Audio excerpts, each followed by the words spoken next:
അപ്പോൾ ഈ 2 പ്രാവശ്യമായിട്ടാണ് ഇങ്ങനെ കാറ്റടിക്കുന്നത്. പാലക്കാട് ശേഖരപുരത്ത്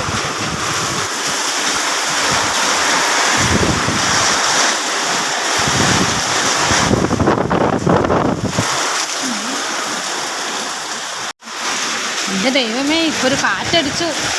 കണ്ട കാറ്റണ്ട. എന്താ പറയുക, പേടിയാവുന്ന പോലെ കാറ്റ്. മഴയില്ല, പക്ഷെ മഴനേക്കാളും ഭയങ്കര ഇതിനേക്കാളും നല്ല ശക്തിയായിട്ട് കാറ്റടിച്ചിട്ടുണ്ടായിരുന്നു. എന്താ ഇങ്ങനെ കാറ്റടിക്കുന്നത്?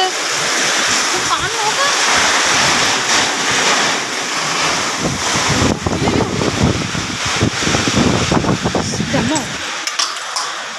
കണ്ടിട്ട് തന്നെ പേടിയാണോ? അയ്യോ, ഞാൻ മാത്രമല്ലോ ഈ കേട്ട്. ഇതൊക്കെ വീഴുമെന്തോ. ഡോർ അങ്ങോട്ടും കൊണ്ട് വലിക്കുന്നു. ഡോറ് നോക്കണ്ട. ക്ലാസ് എങ്ങാനും പുഴങ്ങി പോകുമോ എന്തോ.